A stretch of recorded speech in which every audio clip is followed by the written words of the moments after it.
final speaker. You've all been very patient. I appreciate you being here. I know a lot of you are looking for the bathroom. We don't have one, unfortunately. If we didn't know this many people were going to come, we would have had some porta potties.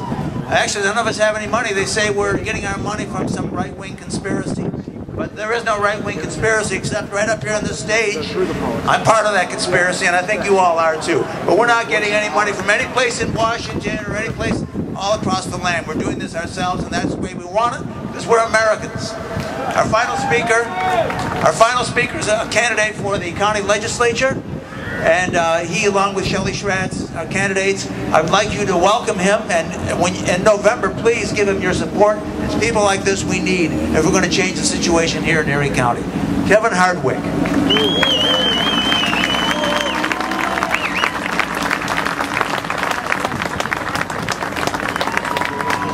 Thank you, Alan, for that wonderful introduction and the invitation. My name is Kevin Hardwick, and I shall be brief. You can applaud that if you like. You know, like all of you, I hate paying taxes. I wait till April 15th because I always owe, almost always owe, and I send it in at the last minute to both federal and state. I do not like paying taxes. But like most of you, I understand the need for some taxes. I don't mind paying taxes if it goes to brave cops like Dennis Delano, if it goes to those brave Navy SEALs, the sharpshooters who saved that captain of that freighter against the Somali pirates. My taxes can go there. That's fine. As much as I hate paying those taxes, I don't mind. I don't mind paying taxes for a few other things. And it occurs to me that all of us don't mind paying taxes for some things, but we all have a line. And for each of us, that line may be different. For my good friend Jim Ostrowski, the things I've mentioned, that's probably it. After that, he probably doesn't want to go any further. Some of the rest of us might go a little bit further. And no two of us probably agree on where that line is, on what's appropriate for our taxes and what should be left in the private sector. But I think that we can all agree that wherever each one of us draws that line, that the government of today, at least the federal and the state government, have far exceeded that line, so that we're in agreement on that point. So now the question becomes, where do we go? Where do we go from here? I'm not one of those of the school that says, let's blow everything up and start again.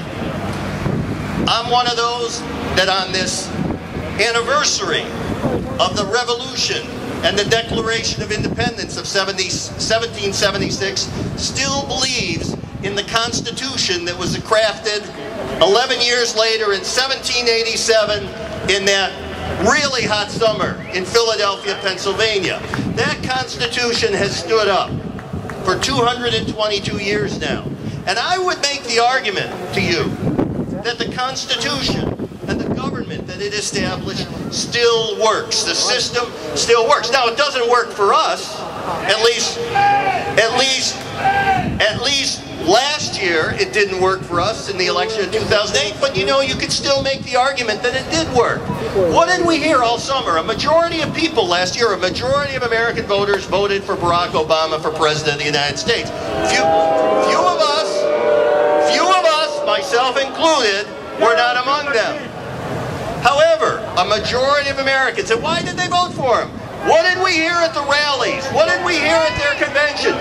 We want change. We want change. Well, he got elected, and we are getting change.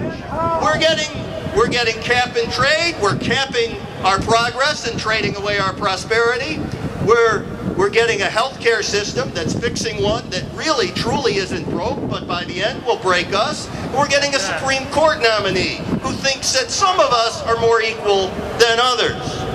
They're getting change. And I predict, and you can, Alan, you can write this down, I predict that next year, on this anniversary, when we're here again, in this square, and there will be many, many more of us, because people will wake up and they will realize what that change is about. And then, in this square a year from now, our voices and hundreds, perhaps thousands of others will start that same chant back at them. We want change. We want change. This is We want change. How the government's taking. And now we're going to talk about the corruption. I stand here before you as someone who still believes that the revolution of 1776 is alive and that the Constitution of 1787 has always worked, still works, and will continue to work if we as Americans make it work. Thank you very much. God bless you all. God bless the United